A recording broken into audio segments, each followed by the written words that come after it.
Welcome everyone to Coco's Corner. Hey, Yeah, we're properly exposed, you see? for your skin tone. You gonna breathe? Good.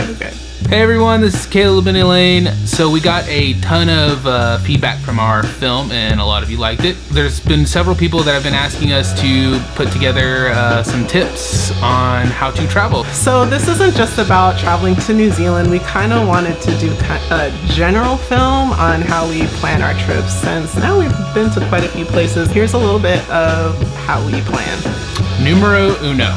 So the first thing we did whenever we were planning our trip was knowing our budget. You have to have some kind of general idea of how much you want to spend. For those of you that were following our hashtag Team Jimenez Freedom Tour, the whole Hashtag. Team Jimenez Freedom Tour, hashtag. The whole reason why we took that tour is because we actually had recently become debt free. Now, it's kind of beside the point if we were to take this lavish vacation and then come home with debt. So it was really important for us to go to New Zealand knowing that A, we had money to travel, B, we had money to live there, and C, we'd come back just as free.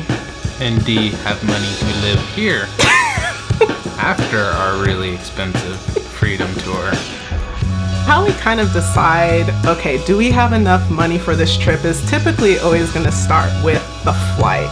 We're looking at tacking on to that vacation with maybe a trip to French Polynesia, looking at Tahiti, Bora Bora, Fiji, and we quickly realized we would not come home with money.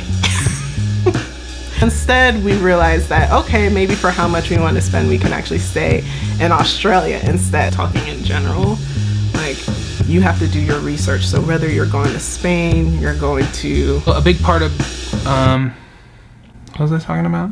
Let me do it.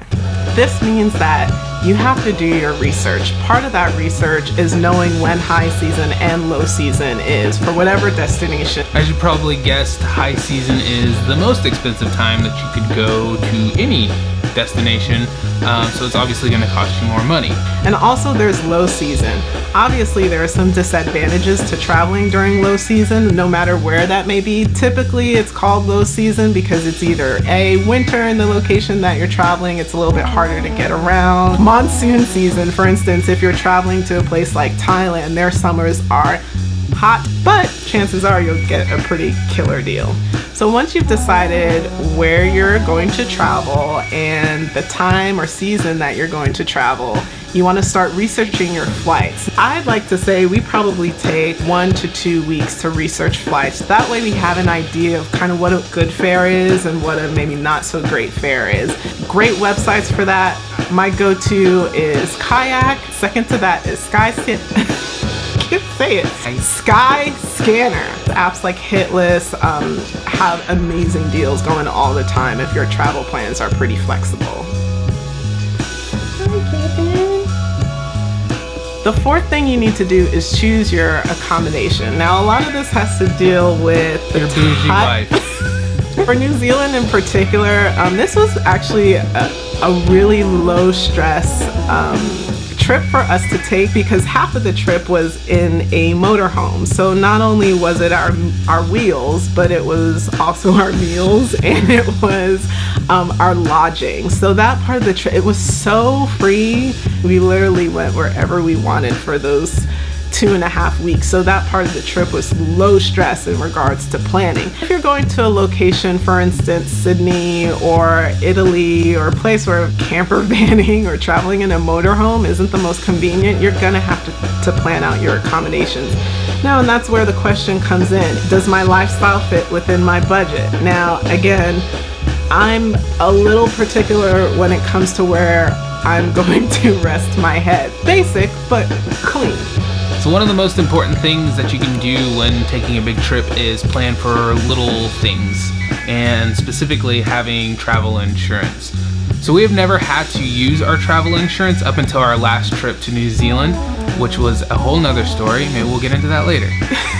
cost of travel insurance is so minuscule. It's such a small percentage of what you're probably spending. And if anything, it's worth that just to give you the peace of mind that, hey, if I were to get sick, I'm gonna have the funds to cover, a doctor's visit. Or God forbid, if something happens at home before you're able to take your trip, you can cancel your flights and then have all those deposits refunded to you via your travel insurance.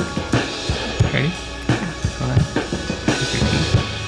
So those are our tips, kind of a guideline on how we navigate our big trips like this, but we modify them as we need per country or city, and it also helps to not come home broke.